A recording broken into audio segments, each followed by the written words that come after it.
right, so I would like to ask all of you to help me with a little experiment. I'm going to put some things out on the table, and I want you to think about what would happen if I said when I leave here this evening, I'm not going to be able to take any of these things with me. So I'm going to leave them all here, and I'm just going to ask if you could work it out to split up these things and distribute them among yourselves. And what I want to ask you to do is just to play fairly and to make sure that everybody gets their fair share and that nobody gets upset or walks away with their feelings hurt. All right? You be willing to help me do that? We're going to start with a deed to my house. It's a very nice home in Salem, Oregon that has lovely views of the coastal range. And here we have some recent bank statements. And in this envelope, there are some investment statements along with some retirement accounts. And in this envelope, there are a couple of car titles. One's for a RAV4 and one's for a Camry. And they're Toyotas, so they aren't worth as much as they were, before the recall happened, but there's still some value there. And then here is a title to some timeshare properties. And I also have some jewelry. I guess I won't be able to take that with me either. I have some diamond earrings and a necklace and some wedding rings. So if I were to say I can't take any of this stuff with me tonight, do you think that all of you could figure out how to divvy these things up among yourselves? Think you could do that? Probably. And you know why? Because none of you ever woke up in my house on Christmas morning. That's right. None of you have ever walked through the front door of my house to smell the brisket baking in the oven. No one here knows what my father had to sacrifice financially or physically to buy these diamonds for my mother. And none of you know the stories or the love that is symbolized in these rings.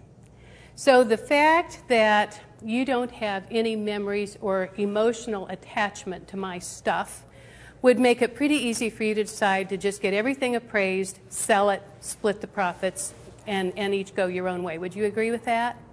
That's pretty simple. Okay, now suppose instead of being in a room full of nice people and relative strangers, that everyone that is in this room is a sibling or an in-law or a child or a niece or a nephew, and suppose that instead of these being my things, they belong to your parents. Do you think that everyone in your family could probably agree on an equitable distribution without any disagreements or arguments? Oh, you're lucky. I want to adopt your family.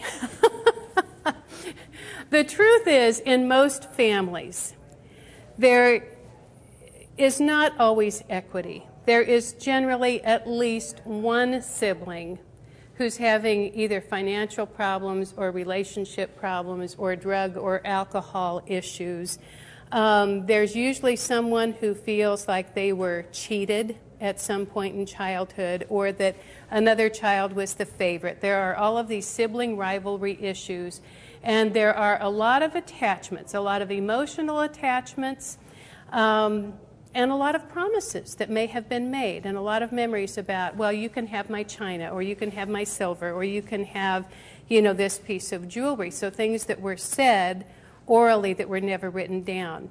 And it is generally the battles over grandma's teacups that destroy relationships and break up families, because relationships are based on emotions, and we have emotional attachments to things because of the relationships that we had with the people and the memories that we have with those things. So if you stop and consider for a moment how it might be if this were your family in the room and if these were your parents' things, or even scarier, if it's your stuff and it's your kids in the room. And what if they were trying to decide whether or not to continue tube feeding and life support, Do you think it's possible that there might be some disagreements within the family about whether that should happen or not? Do you think there might be some disagreements as to who should get what and what people feel entitled to? Does anybody here have every member of their family that would be a financial genius? Anyone? Every member of the family? No? No. If people are not experts at managing their own money and their own business and personal affairs, then you want to be very careful that you don't hand over the reins of or the decision making for your decisions to them. So that's what I want to talk about tonight. Talking about incapacity and death is always uncomfortable. These are not realities that we want to deal with. These are not conversations that we want to have. And yet, if we don't have these conversations, if you don't get things in writing, and if you don't make clear your wishes, then you're really putting your family in a very difficult position. And the bad news is that nothing ever just works out when it comes to long-term care, to end-of-life decisions, and to life support and tube feeding. It just doesn't just work out. We cannot control how we die. We really have no choice over that. I would love it if I had like this little chip implanted like right here, and I could, you know, it was like a sell-by date, and I could look down there if I knew that a couple of months from now I was going to have a heart attack or I was going to go down in an airplane crash. I tell you what I'd do. I'd cancel my long-term care insurance. I would stop dieting immediately. I would stop my exercise program. I would order very best wines and delicious food. I would throw some parties and buy gifts for my closest friends and relatives, and I would go out in an absolute blaze of glory. On the other hand, I met a woman recently who moved to Salem, where we live, to be close to her 90-year-old mother because her mother was failing and she thought that she would be there for a year, maybe two. Her mother lived to be 106. Can you imagine 106? And it brings to mind the comedian who said, if I knew I was going to live this long, I would have taken better care of myself. But we don't know, and we can't control that. However, we can control how our health care and finances will be managed.